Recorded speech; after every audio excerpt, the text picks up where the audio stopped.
관저 앞에서 다 같이 충정가를 부르던 대통령의 지지자들. 오후 1시 반쯤 공수처의 체포영장 집행이 불발되자 일제히 환호합니다.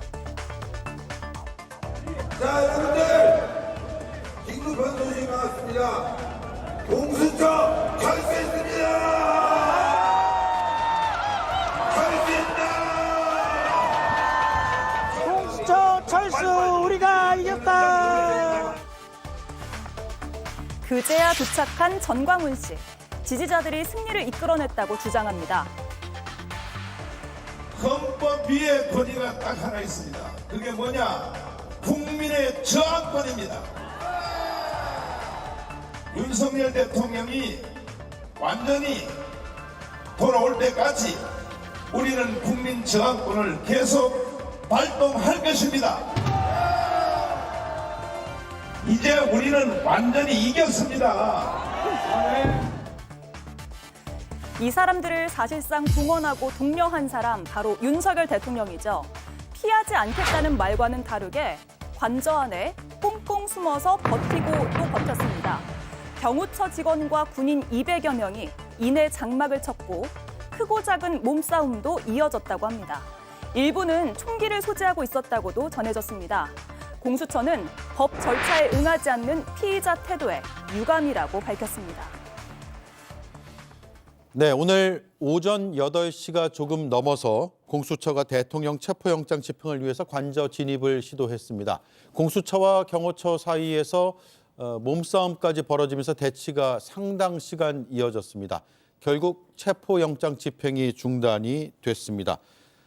매우 긴박했던 그때 그 상황들을 영상으로 하나하나 정리했습니다.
네, 대한민국 대통령 관저에서 벌어진 5시간 넘는 대치 상황이었습니다.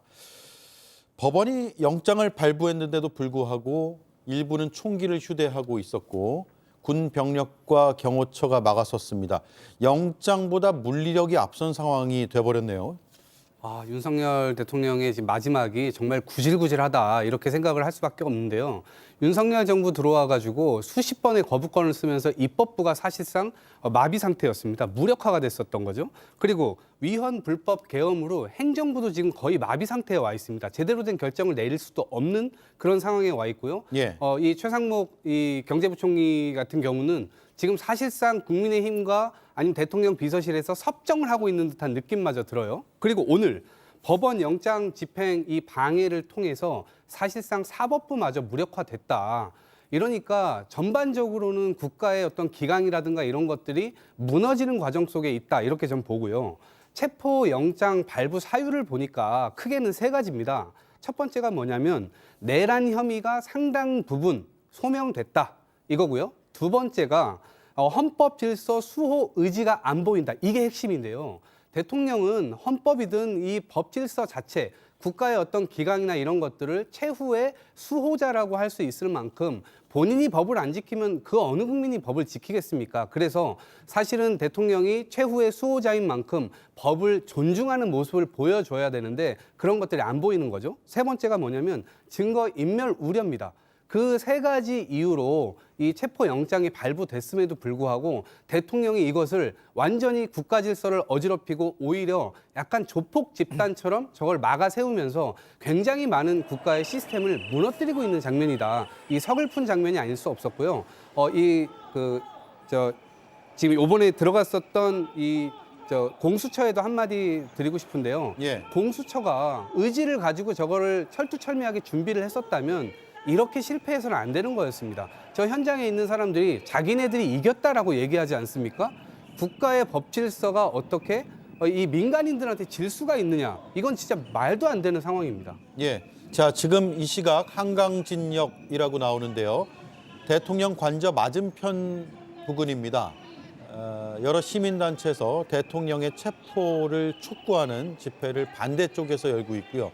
저 길 건너편에는 대통령을 지지하는 체포를 저지하는 집회가 새벽부터 오전 내내 열렸고 이 시각에도 열리고 있는 것 같습니다.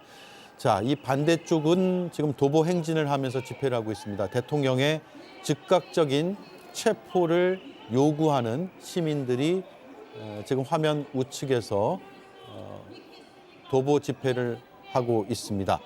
반면에 대통령 지지 집회는 반대쪽에서 이뤄지고 있었습니다.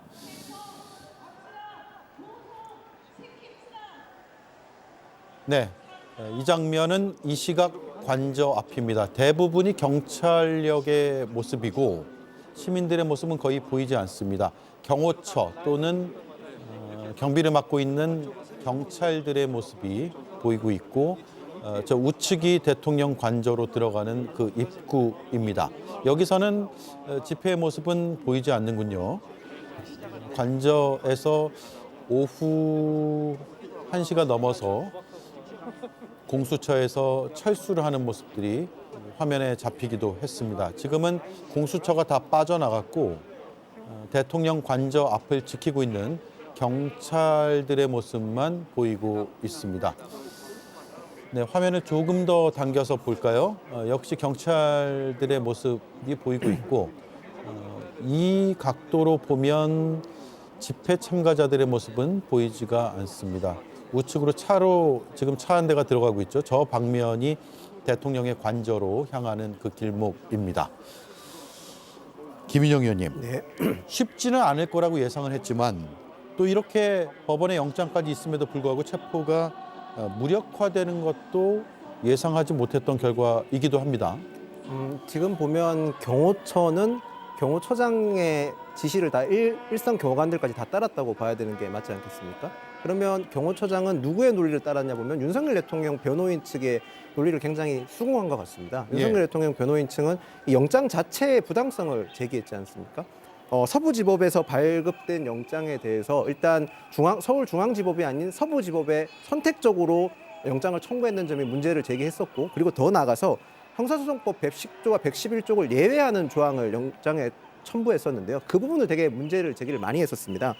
법률의 효력을 정지하는 것은 헌법재판소에서 위헌 결정을 하거나 또는 입법부에서 나서서 할 수 있는 역할인데 사법부가 그 역할을 했다는 것에 대해서 문제 제기를 세게 해서 이 영장의 부당성을 계속 강조했었는데 경호처장이 윤석열 대통령 변호인 측의 논리를 어느 정도 받아들였고 그 논리를 받아들인 것이 일선 경호관들에게도 다 통용이 됐기 때문에 저렇게 물리력이 행사됐다고 저는 봅니다. 그리고 예. 아까 이동학 최고위원님께서 공수처의 문제점에 대해서 얘기해 주셨는데 저도 공감하는 부분이 공수처가 처음 출범할 때 민주당에서 조금 더 너무 급하게 추진하다 보니까 발생한 문제도 있습니다. 이 지휘체계, 그러니까 지금 윤석열 대통령 변호인 측에서 주장하는 것 중에 하나가 기동대를 동원했는 것에 대해서 체포영장의 행사 자체가 잘못되고 있다. 기동대는 말 그대로 경비 업무를 집중해야 되는데 체포영장에 동원됐다는 점과 그리고 공수처가 실제로 규모나 아니면 인력 자체가 많지 않은 상황에서 저렇게 영장을 실제적으로 물리적으로 집행하는 게 쉽지 않았을 거라는 점에서 저는 조금 더 수사기관을 출범할 때, 제가 정부기관을 출범할 때 조금 더 숙고해서 좀 많은 논의가 이어져서 제대로 출범을 했어야 되지 않았나는 아쉬움이 있습니다. 네, 이 시각 관저 앞의 모습입니다. 지금 집회 도보로 이동하는 집회 참가자들이 길을 건너서 대통령 관저 앞으로 가고 있고 경찰이 급하게 막아서는 모습을 보시고 있습니다. 자, 대통령 관저 앞입니다. 앞서서는 대통령 관저 맞은편에서 도보 행진을 했고 신호가 바뀌자마자 길을 건너서 관저 쪽으로 이동을 했는데 급하게 경찰에서 막아서는 모습을 볼 수가 있었습니다.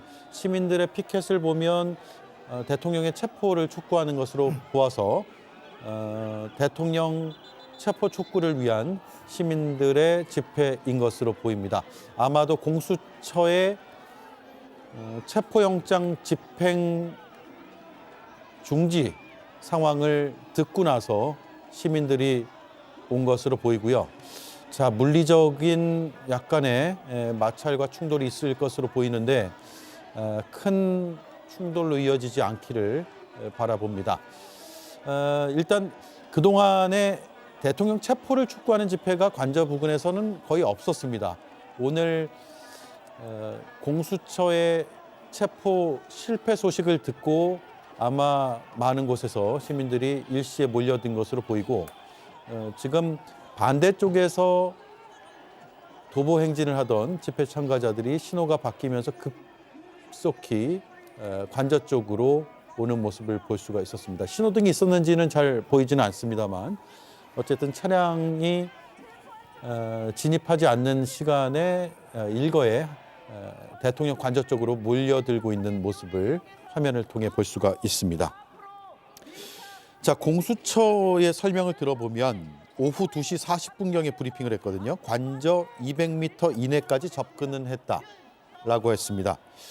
그러니까 관저에 거의 가까운 곳까지는 최대한 접근을 했다. 다만 경호처와 군인 200여 명이 겹겹이 벽을 쌓아서 진입이 어려웠다라고 설명을 했습니다.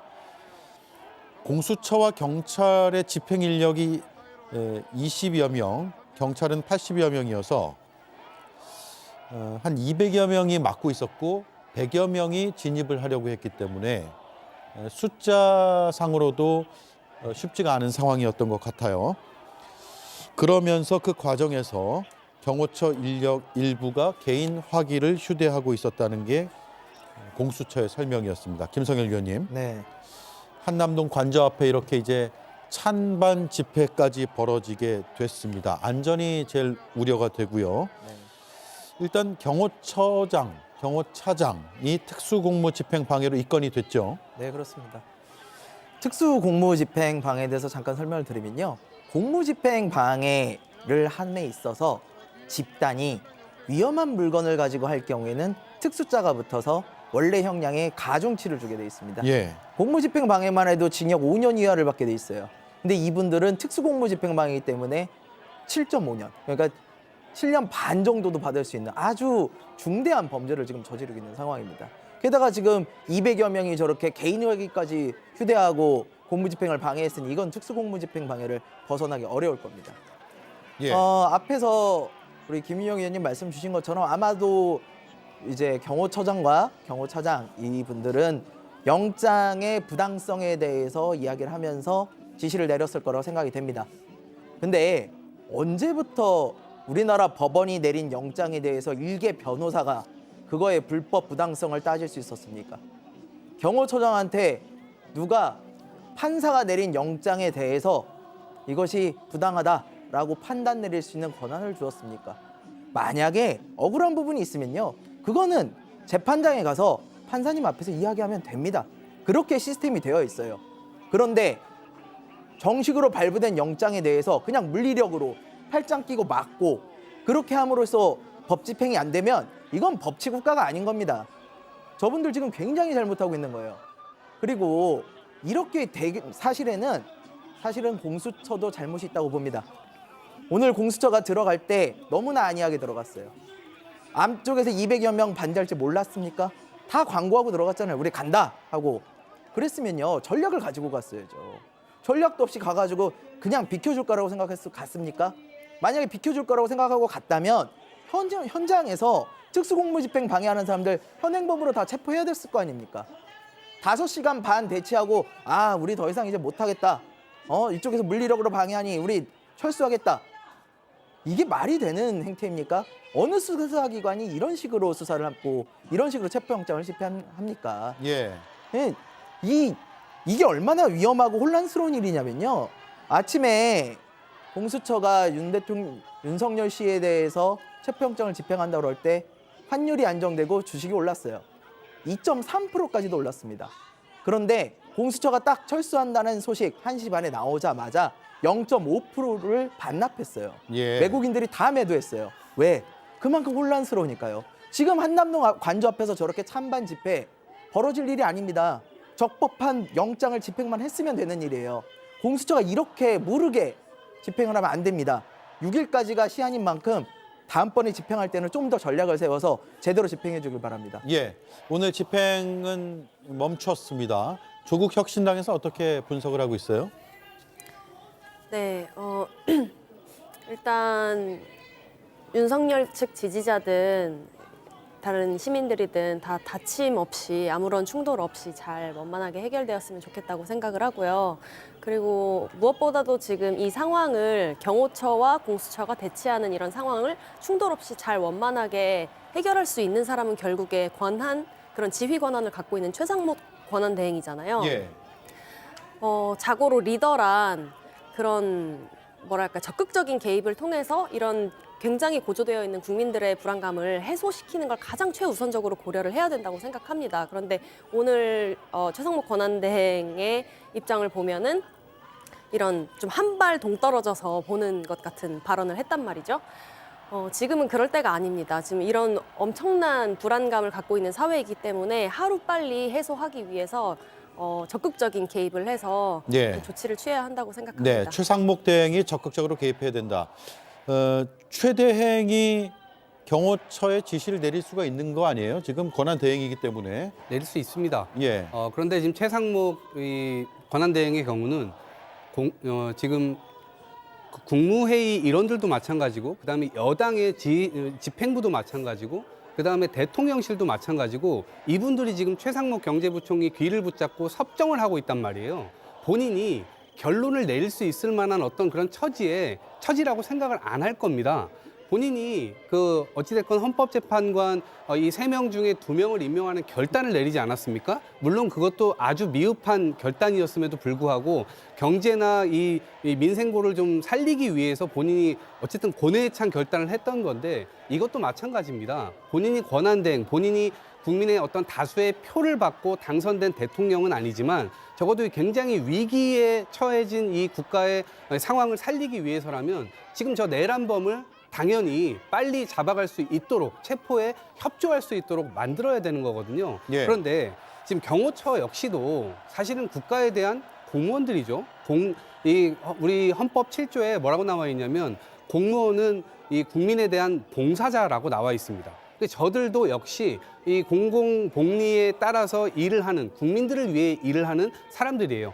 대통령의 사조직이 아니란 말이에요. 그러니까 그런 측면에서의 해석을 하나 두고요. 그다음에 110조, 111조에 관해서 형사소송법에 대한 이야기를 하는데 우리 이 법관이 내리지 않았습니까? 이거 제외해라. 이거는 통용되지 않는다라고 내렸잖아요. 예. 이게 해석에 따라 분분할 수 있기 때문에 그것을 가이드를 명확하게 준 겁니다.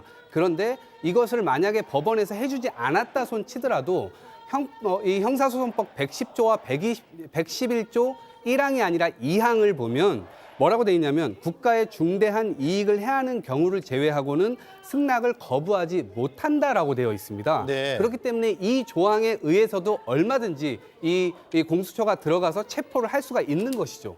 그리고 여기에서 얘기하는 것이 물건이나 혹은 서류 이런 것들에 대한 압수수색을 못하게 해놓은 것인데 지금 여기에서 이 법원에서 얘기해 놓은 것은 사람에 대해서는 괜찮다라고 분명히 가이드라인을 쳐준 겁니다. 그렇기 때문에 윤석열 대통령이 세탁기 안에 숨어 있었든 지하실에 숨어 있었든 어디에 숨어 있었든 당연히 수색을 통해서 잡을 수밖에 없는 거죠. 그것을 사람을 수색하라고 그 권한을 준 겁니다. 법관이 거기에 대해서 이 우왕좌왕하지 않도록 아예 가이드를 준 거예요. 그런데 지금 경호처가 어떠한 이유로 저걸 막는다는 것 자체는 저는 공무원으로서의 기본 도리도 안 지켜질 뿐만 아니라 다른 법들 조항, 예를 들면 내란범을 지금 은닉하고 있는 그런 죄까지 물을 수가 있다. 그래서 저분들도 결국에는 이 국민들이 내는 세금을 통해서 월급을 받고 나중에 공무원을 다 끝나고 나서 연금도 받으셔야 될 분들인데 잘못된 지시, 잘못된 법 해석을 통해서 지금 본인들이 저지르고 있는 잘못이 내란범을 비호하고 있는 것으로 되면 나중에 본인들도 처벌받아야 될 것으로 저는 생각을 하고 있습니다. 예, 지금 관저 앞에서 새로운 상황들이 계속 벌어지고 있습니다. 그동안에는 대통령을 지지하는 쪽의 집회가 이어져 왔고요.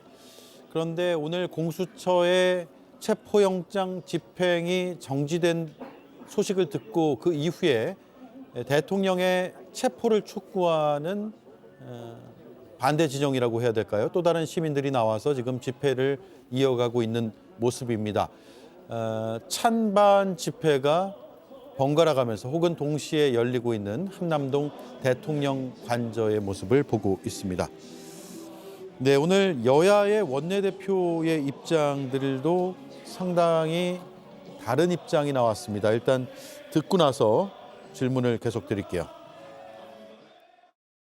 공수처가 대통령 체포영장 집행을 무리하게 시도하고 있는 것은 대단히 우려스러운 지점이 있습니다. 대한민국의 국격이 달려있는 문제입니다. 공수처는 무리한 현직 대통령 체포 시도를 자제하시길 바랍니다. 윤석열은 마지막까지 국가를 결단 내려 하지 말고 순순히 오라를 받으라는 국민의 명령에 따라 체포영장 집행에 응하기 바랍니다. 경호처장, 경호차장, 수방사 등에도 경고합니다. 체포영장을 집행하는 것을 방해한다면 그가 누구든 특수 공무집행 방해와 내란 공범으로 처벌받게 될 것입니다. 예, 권성동 원내대표는 한국의 국격이 달린 문제다 이렇게 주장을 했고요. 박찬대 원내대표는 체포영장 집행을 방해한다면 공범으로 처벌받게 될 것이다라고 주장을 했습니다. 일단 여당의 입장부터 정리를 해볼까요? 일단 현직 대통령의 체포는 어떻게 보면 헌정사 최초로 일어나는 초유의 사태지 않습니까? 예. 결국 이런 헌정사 최초에 있어 전례가 없었다면 절차적 정당성이나 정치적 합의를 통해서 뭔가 좀 구심점이 나와야 되는데 지금 상황은 그런 상황이 전혀 없지 않습니까? 절차적 정당성도 없다는 이유가 없다는 게 아니라 저희가 입법 분립으로 인해서 법의 미비점이 분명히 있습니다. 그런 상황에서 발생하는 최소한의 갈등이나 이런 걸 최소화해야 되는데 지금 그렇지 못하는 점을 권성동 원내대표가 지적했다고 보고요. 지금 말씀하신 국격이라는 것은 아무래도 현직 대통령이 강제로 구인되는 것 자체가 어떻게 보면 국격적으로 봤을 때 좋지 않다는 점을 지적하신 것 같습니다. 물론 지금 일련의 사태에 대해서 대통령께서 직접적인 수사를 응하는 게 저는 맞다고 저도 생각을 합니다만 지금 상황에서 대통령께서 직접 수사를 응하지 않는다면 다른 정치적 합의라든지 아니면 절차적으로 정당성을 완벽하게 갖추는 것이 합리적인 순리라고 저는 생각을 합니다. 예. 자, 동의하시는 부분 혹은 또 반론하실 부분은 자유롭게 말씀을 해주시죠. 저는 어쨌든 어떻게 되든 꼬투리를 잡을 것이라고 생각합니다. 지금 윤석열의 태도는 법이고 뭐고 다 없다는 거예요. 법 앞에는 성역도 예외도 없다라고 하는 게 그간 법 취지를 얘기했던 윤석열의 태도 아닌가요? 근데 본인이 했던 말을 지금 행동으로 다 뒤집어 엎어버리고 있는 상황인 거예요. 그러니까 여당에서도 마찬가지입니다. 지금 이런 방식으로 해가지고 우리가 민주공화국을 같이 할 수 있습니까? 우리가 국회가 군홧발로 짓밟히고 총을 갖고 들어오고 유리창을 깨는 그 순간도 모든 것이 다 이 화면을 통해서 다 지켜봤습니다. 우리뿐만 아니라 전 세계인들이 다 지켜봤어요. 45년 동안 각고의 노력을 통해서 지금까지 민주주의를 차곡차곡 쌓아왔단 말이에요. 거기에는 사람들의 눈물도 피도 있었고요. 목숨까지 있었습니다. 그런데 일거에 이 민주공화국을 완전히 독재공화국으로 만들려고 하는 그런 시도가 있었단 말입니다. 그러면은 그 태도에 대해서 지금까지 민주공화국을 하기로 합의해서 함께 해왔던 그 정치는 도대체 뭐가 되는 겁니까? 그리고 윤석열을 비호하려면 제대로 비호를 해야 되는데 오히려 윤석열을 통해서 완전히 국가를 초가삼간 다 태우는 방식으로 지금 가고 있지 않습니까? 국민의 민생이야 어떻게 되든지 말든지 이런 태도야말로 다음번에 어떻게 표를 달라고 얘기를 할 겁니까? 그렇기 때문에 저희들은 국민의힘이 지금 굉장히 잘못된 태도와 자세를 가지고 있다라고 생각을 하고요. 국민들 앞에 어떻게 나중에 계엄을 또 할 수 있는 그런 정당의 상태로 어떻게 또 선거를 나오겠습니까? 저는 지금이라도 국민의힘이 마음을 좀 고쳐먹고 범법자에게 정확한 처벌을 내리는 것, 지금 저희들이 이것을 당연히 해야 되고요. 그래야 다음에 어떤 군인도, 어떤 경찰도, 어떤 정치인도 이렇게 무리하게 민주공화국을 해치는 그런 행동은 하지 못하도록 정확하게 만들어야 된다. 그 태도로 좀 돌아오시라 말씀드리고 싶고, 계속해서 그 태도로 일관한다면 전 내란 이 공범죄로 당연히 다 처벌 대상이 되어야 된다라고 생각을 합니다. 예. 그 국격에 대한 이야기를 하셨어요. 권성동 원내대표께서. 저는 동의하는 부분이 있습니다. 국격이 무너지고 있어요. 그럼 이 국격이 왜 무너지고 있습니까? 강제 구인을 해서 그렇다. 예, 인정할 수 있습니다. 현직 대통령에 대해서 아무리 탄핵 상태라도 강제 구인 너무한 거 아니냐. 근데 강제 구인 왜 합니까? 공수처에서 1차 소환 명령 하면서 나와라. 2차 소환 명령 하면서 나와라. 3차 소환 명령 하면서 나와라 했는데 안 나온 게 누굽니까? 출두를 안 하는 범죄 피의자에 대해서 강제로 구인을 하는 것, 법원에서 정당하게 영장을 발부한 것, 이것보다 더 절차적 정당성이 어디에 있습니까? 지금 국격을 무너뜨리고 있는 건 윤석열 씨입니다. 이 부분에 대해서 우리 수사기관이 제대로 집행을 못하는 것이 국격을 무너뜨리고 있는 겁니다. 이렇게 집행을 하면 안 됩니다. 법치를 바로 세워야만 합니다. 그러려면은 법에서 정해진 대로 절차적 정당성대로 그대로 집행을 꼭 해서 우리 서로 간에 이견이 있으면 재판정에서 다투면 됩니다. 그러라고 재판이 있는 거고 3심까지 있는 겁니다. 나와서 정당한 법의 심판을 받기 바랍니다. 예. 자, 오늘 공수처가 진입을 하는데 꽤 애를 많이 먹었는데 뭐 잘한 부분, 잘못한 부분 서로 간에 얘기를 해주셨지만 그런 걸 다 떠나서 어쨌든 진입 자체가 굉장히 어려웠어요. 그런 과정에서 윤상현 국민의힘 의원이 관저 앞에 모습을 드러내더니 연락을 취하고는 바로 관저 안으로 들어갈 수 있었습니다. 그래서 수사기관은 못 들어가고 혹은 수사기관은 들어가는데 애를 먹고 또 여당 의원은 수월하게 들어가서 어떤 메시지를 교환하는 게 아니냐라는 생각으로 이어질 수밖에 없었는데 일단 윤상현 의원은 왜 들어갔으며 어떤 메시지를 안고 나왔을 거라고 보세요? 우선 정말 많은 국민들이 밤새서 이 상황을 지켜봤습니다. 어두운 새벽부터 이렇게 온 국민들이 어떤 염원을 갖고 이 관저 앞에 현장을 지켜봤는데 이런 정당하고 적법하게 발행된 영장을 집행하러 온 수십 명의 이런 공수처 사람들과는 대치를 하면서 자신에게 입에 발린 말을 하는 윤상현 의원은 이렇게 관저에 쉽게 쏙 들여보냈단 말이죠. 이걸 지켜보는 국민들은 정말 뭐랄까 약을 올리나 싶을 수밖에 없을 것 같아요. 이전에도 이런 일이 있었죠. 헌법재판소의 서류, 크리스마스쯤 해서 서류는 수취를 거부를 했습니다. 누가 봐도 관저에 있는 상황이었는데 사람이 없어서 못 받은 것도 아니고 수취를 일부러 거부를 했단 말이죠. 그런데 또 지지자들이 보낸 것 같은 크리스마스 카드는 수령을 했어요. 이런 것들을 지금 다 국민들이 지켜보고 있고 국민들을 우롱하는 짓이다라고 생각할 수밖에 없는 상황입니다. 그런데 심지어는 윤상현 의원이 이렇게 기세등등하게 낸 메시지는 더 심각합니다. 보면 현직 대통령 체포영장 집행은 헌법과 법치주의를 심각하게 훼손하는 일이다라고 하고 내란죄는 애초에 공수처 수사 대상이 아니다라고 이렇게 뻔뻔하게 메시지를 내놓았는데 그럼 이 말을 해석하자면 뭐 현직 대통령은 아무리 내란을 저질러도 외환죄가 있어도 체포를 하지 못한다는 것이냐라고 되묻고 싶고요. 그리고 내란죄가 공수처 수사 대상이 아니라고 하는데 그렇기 때문에 내란죄 수사 권한이 있는 경찰과 함께 공조수사본부를 꾸린 것이잖아요. 공조수사본부에서 움직이고 있는 것인데 이제 와서 이런 얄팍한 자기 합리화를 하는 해석을 내놓는 것 자체가 국민들을 기만하는 것이다. 그렇게 생각합니다. 네, 대통령 경호처가 조금 전 입장문을 냈습니다. 일단 공수처에 대해서 법적 근거 없이 무단 침입을 했다라고 주장을 했습니다. 그러니까 체포영장을 발부받아서 진입을 해서 관저로 들어가려고 했던 그 행위 자체가 무단 침입이라고 경호처가 주장을 했습니다. 그리고 불법 행위 책임자 등의 법적 책임을 묻겠다라고 했습니다. 공수처 등이 불법 행위를 했다라고 주장을 하는 것이고 그 책임자에 대해서 법적 책임을 물을 것이다. 라고 경호처가 주장을 했습니다. 또 있습니다. 법적 근거 없이 무단 침입을 했다라는 입장과 함께 공수처와 국가수사본부가 허가 없이 출입문을 부쉈다라는 주장도 했고요.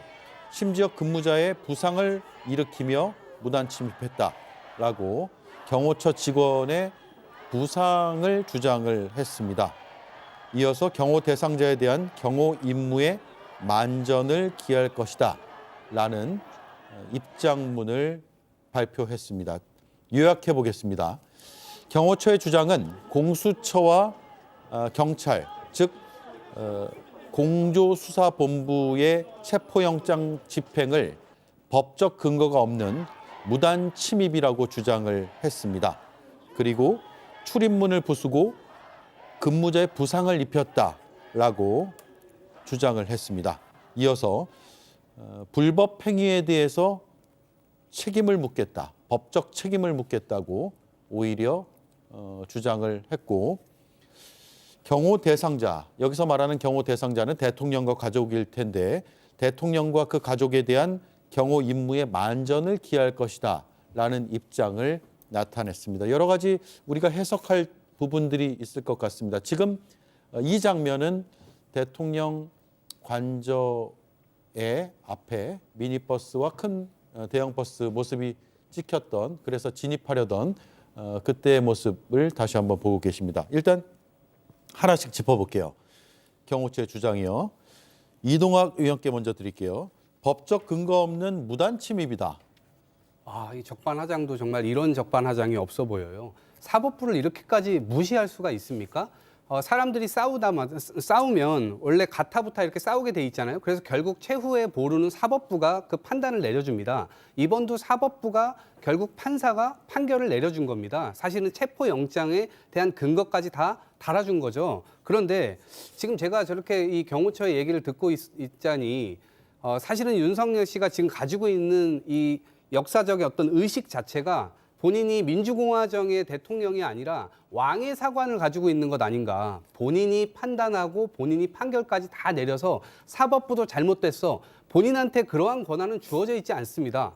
그렇기 때문에 저는 이 부분에 대해서 굉장히 이 헌법 질서 자체가 근간이 흔들리고 있다. 이렇게 굉장히 큰 위기감을 갖고 있고요. 오늘 공수처에서 비록 법 집행은 실패했지만 그래도 지금 이 경호처장과 경호차장에 대해서 내일까지 특수공무집행 이 방해죄로 내일 조사받으러 나오라고 얘기를 했거든요. 네. 결국 그 법 집행이 저는 이루어질 수 있을 것이라고 보고 경호처도 떳떳하게 본인들이 잘못한 게 없다면 이 서에 나와가지고 조사를 받으시면 됩니다. 그런데 만약에 안 나온다. 당연히 그럼 또 체포영장 발부해서 이들 역시도 체포를 해야 된다라고 생각을 합니다. 네, 경호처의 지금 막 나온 입장에 대해서 이동학 최고위원은 어쨌든 적반하장이다라는 한 줄 요약을 해드리면 될 것 같고요. 김영 의원님. 가장 우려했던 모습 중에 하나가 정부 기관과 수사기관의 충돌이었습니다. 경호처와 공수처의 충돌하는 모습을 보여줬다는 것은 국민께 드릴 말씀이 없는 상황입니다. 명목이 없는 상황이죠. 저도 그 부분에 있어서 동의를 합니다. 국민들께서 저 모습을 보고 눈높이에 맞지 않는 모습이라고 생각을 할 겁니다. 경호처의 설명 역시 마찬가지로 생각을 하고, 그리고 아까 한 가지 말씀드리고 싶은 것은 윤상현 의원이 오늘 저기 현장에 나가셨는 것을 당원의 뜻에 의해서 나가셨다고 그 언론에 인터뷰를 하셨던데요. 저는 그런 말씀보다는 당원을 앞세우지 마시고 본인의 소신에 따라서 나갔다는 말을 하는 게 저희 당에 더 맞지 않는 행동, 중진으로서 맞는 행동이 아닐까 그런 생각이 듭니다. 네. 자, 경찰과 경찰, 또 경찰청 차장 출신의 경호처장이 서로 막고 막아서고 또 진입하려고 하는 그런 상황들이 벌어졌습니다. 오늘 오전과 오후까지 벌어졌던 일들이고, 지금 화면에서는 이 시각 대통령 관저 부근의 모습을 보고 있는데, 시청자들께서 처음에 볼 때보다 확실하게 많이 늘어났다는 것을 아실 수 있을 겁니다. 집회 참가자들이 점차 늘어나고 있습니다. 이 집회는 화면 지금 상단에서 보이는 이 집회와 같은 집회 내용인 것으로 보이는데, 대통령의 즉각적인 체포를 촉구하는 집회입니다. 차량들은 지금 통행이 쉽지 않은 상황이고요. 약간 우회하는 모습도 화면에서 비추기도 했습니다. 자, 한가선 의원님. 네. 공수처가 법적 근거 없이 무단 침입을 했다라는 경호처의 입장 조금 더 따져보죠. 네. 지금 속보로 공수처와 국수본은 허가 없이 출입문을 부쉈다, 유감이다 이런 입장을 경호처가 밝히고 있는데요. 그렇게 따지면은 계엄군도 국회를 허가 없이, 심지어는 공수처 같은 경우에는 그 영장이 있었는데 그때 당시 계엄군은 정말로 허가 없이 출입문을 부수고 국회를 마비시키려고 시도를 했잖아요. 정말 아까 말씀하신 대로 적반하장이 따로 없다. 어떻게 이렇게 대놓고 국민들을 우롱할 수가 있나 그런 생각이 듭니다. 예, 김성일 위원님. 불법 행위 책임자 등에 대해서 오히려 법적 책임을 묻겠다라는 게 경호처의 입장이에요. 지금 우리가 판사도 아니고 검사도 아니고 법률가도 아니지만 상식적인 눈높이로 한번 따져봅시다. 불법 행위와 그 책임자는 누구라고 생각을 하십니까? 일단 지금 경호처가 이야기하는 거는 공수처가 들어오면서 여러 가지 불법 행위가 있었다라고 얘기를 하는 거죠. 그럼 그 불법 행위라는 것이 무엇이냐? 영장을 집행하기 위해서 들어오면서 했던 일들일 겁니다. 영장을 집행하기 위해서 출입문을 부순 게 불법이다라는 게 이제 경호처의 입장인 거죠. 그런데 그걸 가지고 이제 법원에 들어가시면은 법원은 이렇게 얘기할 겁니다. 우리가 정식으로 발부한 영장에 대해서 집행하는 과정에서 벌어진 일이 왜 불법이냐? 저거는 인정이 될 수가 없는 이야기를 하고 있는 거예요. 경호처에서 지금 이야기하는 것은 자신들이 지금 무슨 말을 하고 있는지조차도 잘 모르는 것 같습니다. 네. 왜냐면은 저렇게 법적 근거 없이 이렇게 들어왔다라고 할까봐 영장을 받은 거예요. 그동안 그렇게 긴급 체포를 할 수도 있고 할 수 있었음에도 불구하고 계속 여러 번 출두 요청을 하고 그걸 안 하고 응하지 않으니까 법원에다가 정식으로 체포영장을 요청을 해서 정식 영장을 발부를 받았잖아요. 법적 근거라는 건 바로 그 영장을 말하는 겁니다. 그 영장을 들고 갔어요. 이게 법적 근거가 아니고 무엇입니까? 예. 그런데 무슨 법적 근거가 없다는 겁니까? 그러니까 처음부터 아예 말이 안 되는 이야기를 하고 있는 거고요. 영장을 집행하기 위해서 들어간 사람들을 막은 경호처가 특수공무집행 방해입니다. 그걸 아셔야 돼요. 근데 그걸 가지고 오히려 거꾸로 그 과정에서 자신들이 막아서고는 영장 집행하러 온 사람들한테 이제 불법행위다? 이걸 누가 인정을 하겠습니까? 그냥 정치적인 수사일 뿐이에요. 하지만 경호처는요, 정치기관이 아닙니다. 여기는 행정부여야 되고 행정부에 집행을 해야 되는 곳이에요. 저는 사실 이 대목에서 정말 비겁한 사람들이 있다고 봐요. 왜냐하면 이게 지금 심각한 범죄행위거든요. 그러다 보니까 책임을 져야 될 사람들은 사실 빠져나가 있어요. 누구냐? 앞서 얘기했던 최상목 권한대행, 그다음에 경호처를 총괄할 수 있는 정진석 비서실장 다 어디 갔습니까? 다 없어졌어요. 자신들은 싹 빠졌어요. 그럼 결국에는 경호실 자체만, 경호차장만 나서가지고 이러는 건데 경호처장 자신들이 맨 앞에 나서가지고 그 얘기하고 있었으면요 현행범으로 체포했어야 돼요. 근데 그렇게도 하지 않지 않았습니까? 예. 저는 수사기관이 너무 무르게 하니까 저런 말도 안 되는 이야기가 자꾸 나오는 게 아닌가. 오히려 이런 것들은 우리나라에 있어서 법치를 흔드는 그런 혼란만 더할 뿐이다, 이런 생각이 좀 듭니다. 네. 저는 이 과정에서 국민들의 공분도 굉장히 높아질 수 있다 보지만 사법부를 상당히 화나게 하는 것 같아요. 그러니까 사법부의 영장이 나왔음에도 불구하고 그것을 존중하지 않는 태도. 근데 그 이전에 무슨 일이 있었냐? 우리가 지난 시간에도 다뤘지만 여러 가지 무기들, 야구방망이 나오고 포승줄 나오고 막 이렇게 있지 않았습니까? 근데 그 체포 대상에 이 현직 이 재판관이 있었던 거 아닙니까? 그것도 대법관이었어요. 이 선거관리위원장은 현직 대법관이 맡게 돼 있잖아요. 근데 노태학 선거관리위원장도 현직 대법관인데 그 대법관을 잡아다가 고문하려고 했었던 것 아닙니까? 그러니까 지금 사법부 입장에서는 그것도 굉장히 화가 나는 일이고 민주공화국의 질서를 어지럽히는 일인데 지금 저런 껌껌이 이 경호처가 경호처만의 입장이 아닐 겁니다. 저거는 대통령 변호인단의 이 자문을 받아서 아마 저런 입장을 정했을 것이고 저런 입장을 정했던 것 그 근간에는 윤석열 대통령이 여전히 지금의 법 집행에 대해서 자기는 잘못이 없다. 부당한 공격을 당하고 있다라고 하는 입장을 그대로 견지하고 있기 때문에 저런 입장들이 나오는 거거든요. 예. 다 대단히 잘못됐다라고 생각을 하고요. 이 과정에서 있었던 것들이 지금 다 기록되고 있기 때문에 저분들 역시 다 사법 처리 대상이 될 것이다라고 봅니다. 예. 자, 경호처의 지금 입장이 발표된 것을 저희가 하나씩 다루고 있고, 일단 집회 참가자들의 숫자는 계속해서 늘어나고 있는 것 같습니다. 그리고 공수처가 법적 근거가 있느냐 없느냐, 이것은 논쟁적인 사안을 볼 것이냐, 아니면 법원의 영장 발부로 모든 것이 논쟁이 종결된 사안으로 봐야 될 것이냐의 문제가 남는 것 같습니다. 이 부분은 뭐 저희가 지금 다뤘으니까 충분히 시청자들께서도 이해하시리라고 생각을 합니다.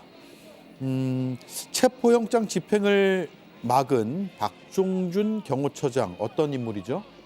네, 박종준 경호처장은 삼청동 안가회동에서 주요 연락을 담당했던 인물이죠. 그렇기 때문에 크게 보면 내란 주요 임무 종사자라고 볼 수 있습니다. 그런데 지금 보도를 통해서 보면은 경호처장과 경호처 직원들 사이에도 또 어떤 갈등이 있다고 들려오고 있는데요. 네, 어떤 내용이죠, 갈등이? 네. 솔직히 얘기하면 우리가 이해할 수 있죠. 충분히 이해할 수 있죠. 경호처 직원들은 사실 공무원이잖아요. 대통령이 바뀔 때마다 바뀌는 사람들이 아니고 항상 그 자리에서 대통령이 누구든 간에 대통령의 생명과 안전을 보호하는 그런 임무를 띈 역할을 갖고 있는 공무원입니다. 그렇기 때문에 이 본인의 역할을 하고 있는 것인데, 경호처장의 자칫 어떤 불법적인 지시를 따르게 되면은 본인들도 나중에 내란의 뭐 주요 임무 종사자까지는 아니더라도 가담을 한 사람처럼 되어서 처벌받을 수 있단 말이죠. 공무원으로서 쌓아온 모든 것을 한순간에 잃을 수 있습니다. 그렇기 예. 때문에 당연히 어떻게 보면은 이제 대통령의 생명과 안전을 보호하는 그런 안에서 안전하게 신병을 이렇게 좀 인도하는 것도 하나의 방법일 수 있거든요. 경호처 직원의 입장에서는. 그런데 지금 경호처장은 내란의 주요 임무 종사자이기 때문에 네. 어떤 지시를 하고 있고 그것을 따르느냐 마느냐 하는 갈등이 있는 상황인 것 같습니다. 그런데 네. 지금은 우리가 누가 봐도 무엇이 불법인지 위헌인지 보이고 있는 상황이기 때문에 스스로 주체적인 판단을 잘 했으면 하는 바람이 있습니다. 예. 오늘 그리고 군이 겹겹이 막았다고 해요. 경호처와 군까지 200여 명이 2중, 3중 하여튼 완전 틀어막고 있었고, 일부는 총기까지 소지하고 있었다라고 합니다. 근데 그 중에서 이제 어느 부대 소속이냐라는 걸 따져봤을 때 55 경비단이 등장을 했거든요. 수방사 소속으로 알려져 있는 부대인데 55 경비단이 원래 뭐 하는 부대입니까? 이게 좀 생소하실 거예요. 왜냐하면은 원래 이제 대통령에 대한 경비는 예전까지만 해도 101 경비단이라고 해서 서울경찰청 소속의 경찰들이 해왔어요. 그런데 이제 용산으로 관저로 옮기면서부터 갑자기 군, 그래서 수방사에 소속된 55 경비단이 그걸 맡게 되거든요. 예. 그럼 55 경비단이 왜 이걸 맡게 됐냐, 그 당시에도 말이 참 많았어요. 갑자기 이렇게 됐으니까요. 근데 거기 누가 엮여 있느냐?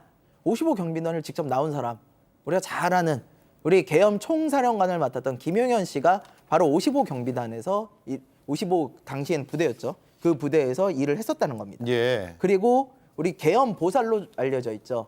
우리 전 정보사령관 노상원 씨 역시 55 이제 부대에서 일을 했었다라고 합니다. 그래서 이렇게 자신들이 직접 다룰 수 있는 친위 부대를 갖다가 대통령을 겹겹이 둘러싸고 있었던 거죠.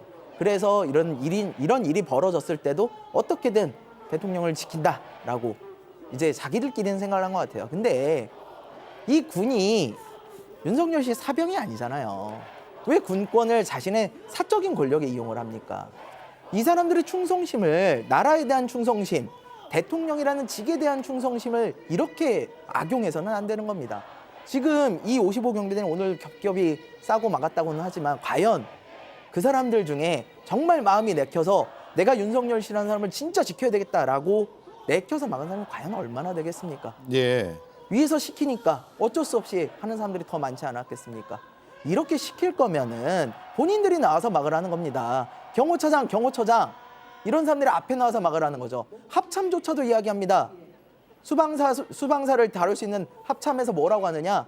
55 경비단 그쪽은 우리 관할이 아닙니다. 소속은 수방사지만 여긴 경호처에서 작전 통제를 받습니다. 이 사람들도 발을 빼요. 다 발만 빼고 맨 말단에 있는 우리 군인들만 나가서 몸으로 막으라는 겁니까? 너무 비겁하고 너무 비굴합니다. 왜 이런 상황을 만들어내는 겁니까? 윤석열 씨 좀 반성하시고 나와서 법원에서 판단 받으시기 바랍니다. 예. 자, 그 경호처 통제를 받는 부대이긴 한데 소속으로 따지면 수방사 소속이고 오늘 대통령 체포영장 집행을 막는데 큰 역할을 했다는 표현을 써야 될까요? 어쨌든 가장 중심이 된 것으로 지금 지목되고 있는 부대입니다.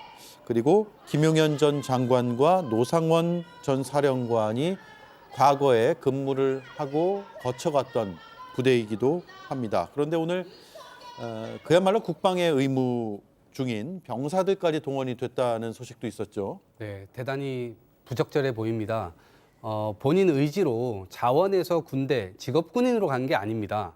20살이 되면 무조건 군대를 가야 되는 기본적 의무가 있죠. 국방의 의무를 다하기 위해서 군대에 갔고 지금 55 이 경비대에 그 분류가 돼가지고 여기에서 근무를 하고 있는 겁니다. 어쩌면 위법한 아주 위헌적인 그런 지시를 이들은 사병들이기 때문에 이거를 어떻게 해야 될지에 대해서 당연히 그러니까 업무 지시를 이행해야 된다고 생각하고 아마 그걸 했었을 겁니다. 오늘도 관저 200m 앞까지 이 공수처가 들어갔고 거기에 겹겹이 싸고 있는데 한 200명 정도가 팔짱을 끼고 대치를 하고 있었다고 합니다. 그중에 상당수가 아마 저는 이 청년 병사들이었을 것이라고 생각이 드는데요. 예. 이들이 나중에 역사의 어떤 판단 이런 것들 속에서 이들이 자칫 원하지 않게 또 다른 트라우마를 좀 가질 수 있지 않을까라는 생각도 들고 원하지 않게 어쨌든 위험 부당한 그런 일에 휘말려가지고 어찌 보면 본인의 인생에서 굉장히 큰 과오가 될 수도 있는 법이거든요. 네. 그래서 이런 측면에서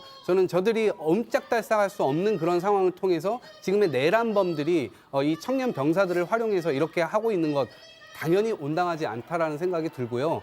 다시 한번 말씀드리지만 지금 귀하들이 하고 있는 것은 이 내란범을 은닉하고 비호하고 있는 것이기 때문에 지금 내란을 다시 한번 획책하고 있는 것이 아니냐 이런 이 판단 속에서 본인들 역시 처벌 대상들이 될 수 있다. 이것을 명심하시기 바랍니다. 예. 속보가 또 들어왔습니다. 헌법재판소에서 탄핵 심판 5차 변론 기일까지 날짜를 지정했다고 합니다. 2차 기일까지 끝났는데 5차까지 미리 지정을 했고 따져보면 주 2회꼴로 이제 변론 기일이 잡힌다고 해서 굉장히 빠른 속도로 진행이 된다는 것을 알 수가 있습니다.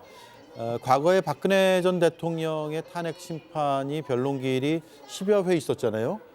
그런 것들을 우리가 되짚어 보면 주 2회꼴로 계속해서 변론 기일을 열겠다라는 것은 헌법재판소에서 상당히 빨리 탄핵 심판에 나서겠다는 것으로 판단해 볼 수가 있습니다. 이 시각 대통령 관저 부근은 많은 시민들이 더 모였습니다. 집회 참가자들이 화면 좌측에서 하단 쪽으로 보이고 있고요. 다른 각도에서 보는 화면도 훨씬 더 많이 늘어난 것을 볼 수가 있습니다. 저희가 카메라가 한정되어 있다 보니까 충분한 각도로 다양하게 보여드리지 못하는 점을 양해를 좀 부탁을 드리겠습니다. 앞선 장면들보다는 확연하게 집회 참가자가 늘어난 것을 볼 수가 있고 이제 해가 곧 저물 텐데 그동안 한남동 관저 앞에서는 주로 대통령을 지지하는 쪽의 집회가 열렸다면 오늘 금요일 밤 이후에는 저렇게 대통령의 체포를 촉구하는 집회도 함께 열리는 양상으로 바뀌고 있다고 말씀을 드릴 수 있겠습니다. 자, 내일 다시 체포를 시도할 것이냐, 언제 할 것이냐. 사실 우리가 체포 시점을 점치는 것도 수사의 밀행성을 해치는 행위이기 때문에 아주 적절해 보이지는 않겠지만 공수처가 워낙 예고하고 현장에 가면서도 공개하고 가는 경우가 많기 때문에 한번 예상은 해볼 수 있을 것 같습니다. 일단 조금 전 경호처에서 나온 입장을 보면 경호 대상자에 대한 경호 임무에 만전을 기할 것이다라고 했거든요. 이 얘기는 오늘의 버금가는 혹은 오늘 이상의 경호 태세를 계속 갖추겠다라는 뜻으로도 해석이 될 것 같아요. 그러니까 경호처는 저런 입장을 밝혔으면 경호 대상자에 대해서 더 평소보다 더 엄중한 경호를 할 겁니다. 보통 통상적으로 근접 경호관들이 순번을 돌아가면서 이렇게 하는데 그것보다 더 많은 인력이 투입될 거고요. 동시에 더불어서 55 경비단이나 이제 외곽을 경호하는 부대까지 다 동원할 거라고 봅니다. 경호처의 산하에는 경찰인 101 경비단, 202 경비단이 있고요. 군이, 그러니까 수방사에야지만 경호처가 배속받아서 운영하는 55 경비단이라든지 33 경비단이 따로 있습니다. 아마 55 경비단이나 33 경비단까지 다 동원을 할 거라고 저는 예상을 합니다. 지금 네. 경호처의 입장을 봤을 때는 오히려 이제 더 경호를 막중하게 할 거라고 예상돼서 앞으로 있을 공수처의 영장 집행에 있어서 좀 더 많은 충돌이 있지 않을까 하는 우려되는 생각이 듭니다. 예. 자, 경호처에서는 경호 대상자에 대한 경호에 계속 만전을 기하겠다는 입장을 밝혔고요. 김성일 위원님. 네. 경호라고 우리가 표현을 경호처에서는 하지만 또 다른 시각으로 보면 경호처의 경호라는 표현은 공무집행 방해 행위로도 표현이 될 수 있을 것 같아요. 원래는 그렇게 되면 안 되죠. 경호라는 것은요, 어떠한 불법적인 일들에 대해서 그 경호 대상자를 보호하는 것입니다. 예를 들어가지고 테러나 아니면은 뭐 신변의 위협 이런 것들에 의해서 불법적인 어떤 것을 받을 때 그거에 대해서 지켜주라고 있는 게 경호죠. 이거는 불법적인 내용이 전혀 아니지 않습니까? 이거는 영장을 받아가지고 법원에서 정식 발부한 영장을 받아가지고 오는 건데 이거에 대해서 물리력으로 막는 게 이게 어떻게 경호입니까? 이거는 정말 죄송한 얘기지만 정말 시정 잡배들이 왈패들이나 할 만한 행동들이에요. 이걸 막는 것 자체가 불법인데요. 경호라는 것 자체도 법의 테두리 안에서 해야 되는 겁니다. 법을 벗어나는 순간 이거는 폭력일 따름이에요. 또 다른 국가의 폭력인 거죠. 그런데 법원이 갖고 온 영장을 무시하고 이게 불법 부당하니 나는 할 수 없소. 경호처에서는 그 영장의 불법 부당을 판단할 권한이 없습니다. 그런데 자신들이 그거에 대해서 뭘 안다고 이 영장이 부당하니 나는 못하겠으니 돌아가시오. 만약에 이게 전례로 남으면요. 대한민국에 어떤 사람이 법원의 영장을 따르겠습니까?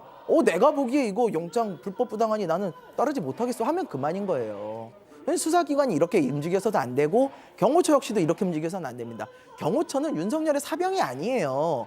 역시 경호처 역시 법으로 정해진 권력을 쓰는 국가기관입니다. 국가기관의 본분을 망각하지 않아야 할 것입니다. 예.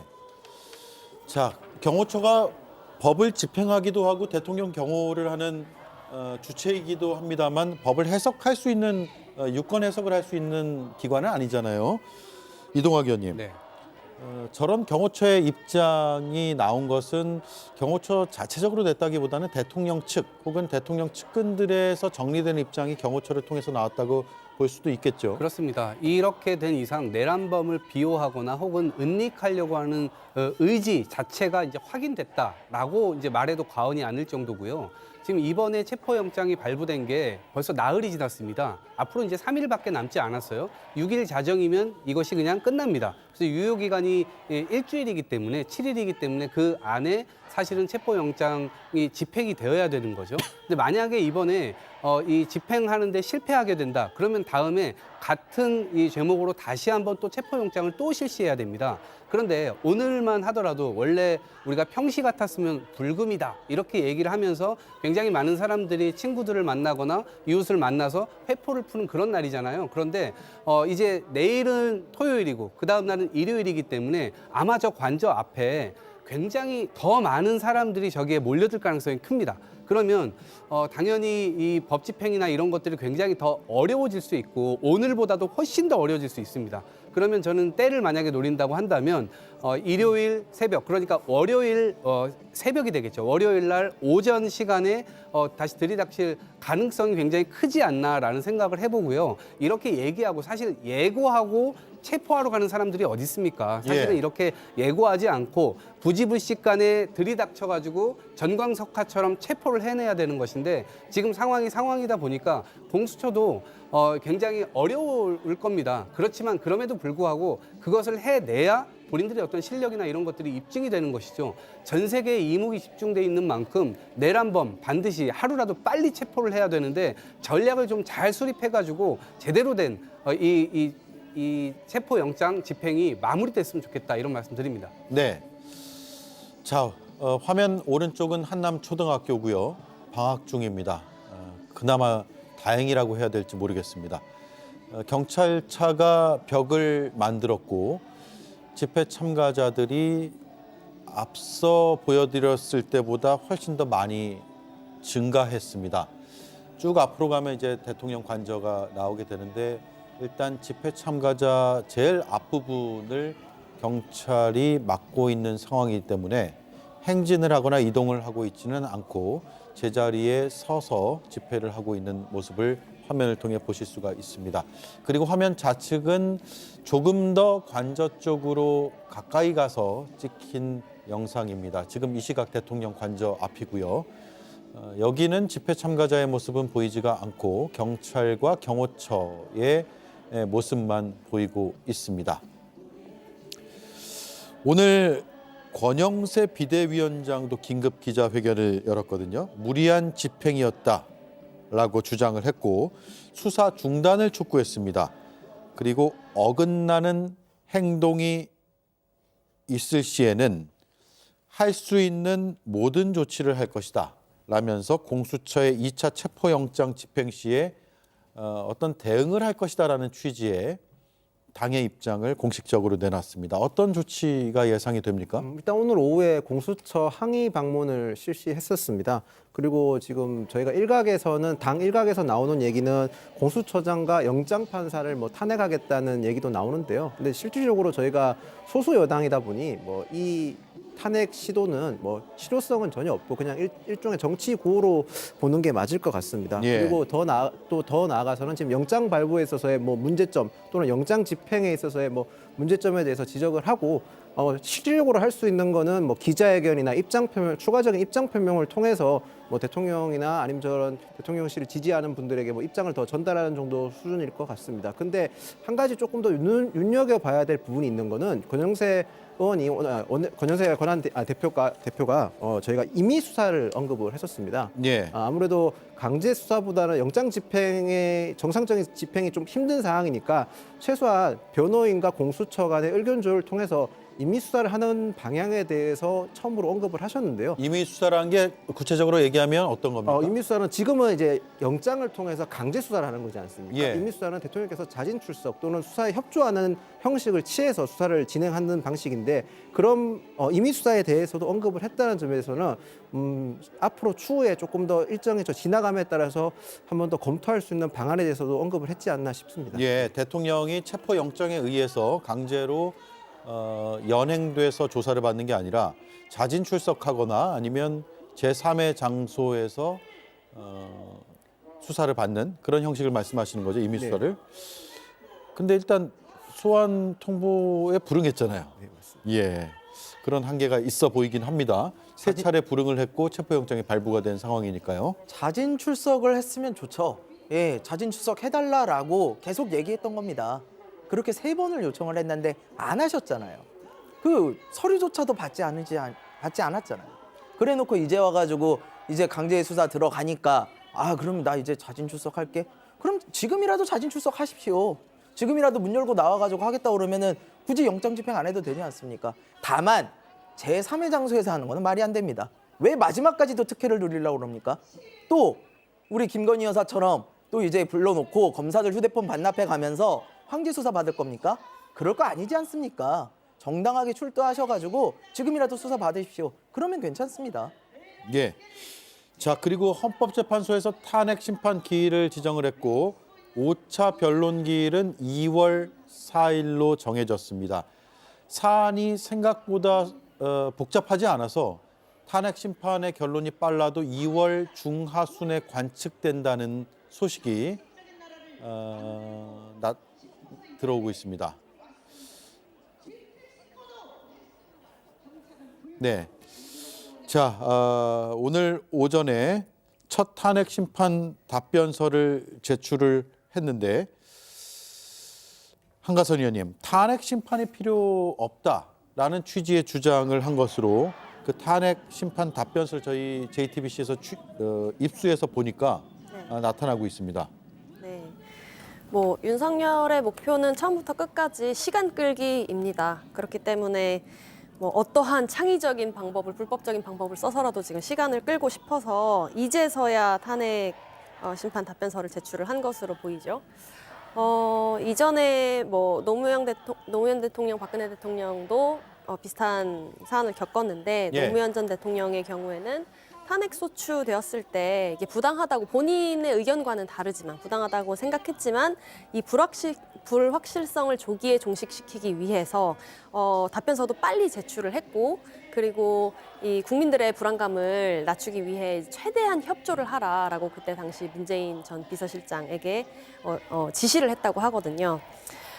자신의 생각이나 이해관계와는 달라도 이런 불확실성, 사회적인 불안감을 낮추기 위해 최우선적으로 해소하기 위해서 이런 방법이 무엇일까 고민하는 것이 리더의 모습이죠. 우리가 바라는 리더의 모습인데 지금은 뭐 그런 거를 바랄 처지가 아니고요. 국민들도 정말 거짓말만 안 했으면 좋겠다. 그리고 불법적인 걸 합법적이라고만 안 했으면 좋겠다. 합법적인 걸 불법적이라고만 안 했으면 좋겠다. 그런 생각까지 듭니다. 예. 오늘 윤석열 관련해서 이런저런 또 짤이 많이 돌잖아요. 근데 제가 오늘 봤던 것 중에 아마 당선인 시절이나 후보자 시절에 예능에 나와서 했던 얘기 같은데 이제 대통령이 되었을 때 하지 않을 것으로 무엇을 꼽겠냐라고 했을 때 국민들 앞에 절대 숨지 않겠다. 잘하든 잘못하든 숨지 않겠다라고 했거든요.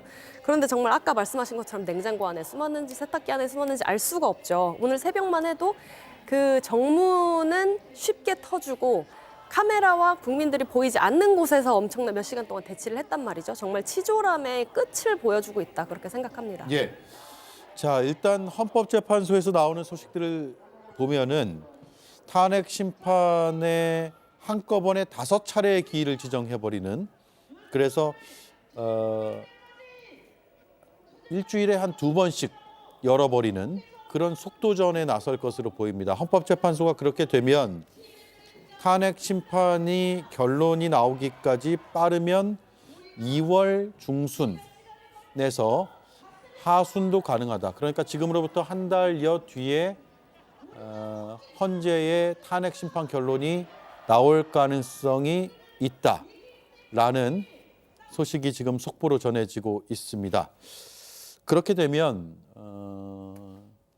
그 심판 결과가 어떻게 될지는 우리가 예단해서는 안 되겠지만 어쨌든 2월 중하순 경에는 대통령 측 유지 여부와 관련해서는 불확실성이 일단은 어느 정도 해소가 될 것으로 보입니다. 그리고 그 사이에 수사기관에 의한 체포 가능성은 열려 있고 지금 6일까지죠. 다음 주 월요일까지 1차로 받았던 그 체포 영장의 체포 시한이 남아 있기 때문에 주말을 거치면서 체포될 가능성은 여전히 열려 있습니다. 수사와 탄핵 심판이 상당히 빠른 속도로 두 바퀴가 다 돌고 있다라고 보면 될 것 같네요. 자, 그리고 오늘 오늘 답변서 내용을 보면 헌법과 개헌법에 따라 비상계엄을 선포하였고 국회 요구에 따라 곧바로 비상계엄을 해제했다.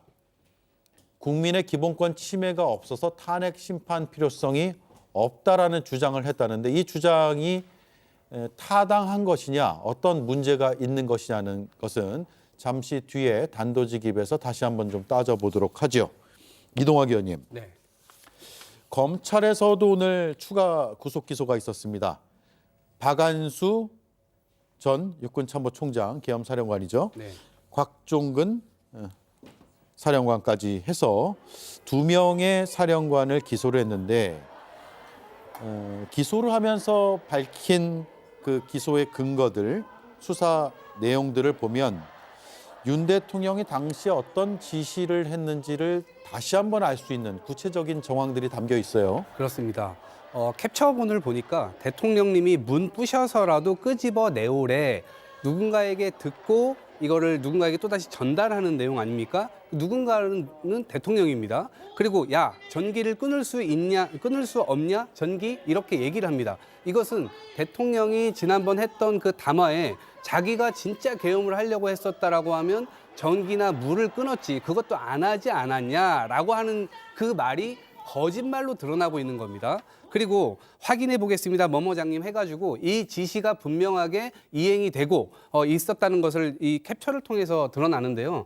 윤석열 대통령이 그동안 해왔던 여러 가지 담화나 그 메시지가 대국민 거짓말 쇼였다라는 것이 계속해서 드러나고 있고 이 사람들을 통해서 증거가 지금 나오고 있는 겁니다. 그러다 보니까 이 사람들은 당연히 추가 구속 기소될 수밖에 없었던 것이고요. 역으로 이렇게 너무나 명백한 불법 위헌적인 내용들이 나오다 보니까 헌재에서도 당연히 그 시간을 당길 수밖에 없는 거예요. 이거는 오래 끌래야 끌 수도 없는 상황입니다. 그렇다 보니까 일주일에 2번, 3번씩 만약에 이런 것들이 진행된다 그러면 저는 아주 빠르면은 명절 직후에 바로 나올 수도 있겠다 이런 예측도 해보고요. 명절 직후요. 그렇습니다. 2월 초나 아무리 늦어도 2월 중순경에 나오지 않을까 싶은데요. 저는 이것이 무슨 공방의 내용이 아닙니다. 지금 뒤에 맞춰서 짜맞춰서 대통령이 지금 변호인단에서 내고 있는 이 메시지도 결국에는 다 뒤에 실패하고 나니까 그거를 짜맞춰서 내오는 메시지고 그 메시지들이 지금 증인들과 증거들이 얘기하고 있는 거와는 아주 상충된 내용들입니다. 예. 그렇기 때문에 헌재에서는 이건 어려운 숙제가 아니에요. 거의 1+1은 2다라고 하는 그 답이 지금 나와 있는 상태이기 때문에 이거를 길게 끌 이유도 없다 이렇게 생각을 합니다. 예, 지금 저희가 검찰에서 발표한 그 원자료를 그대로 보여드렸는데 대통령님이 문 부셔서라도 끄집어 내오래.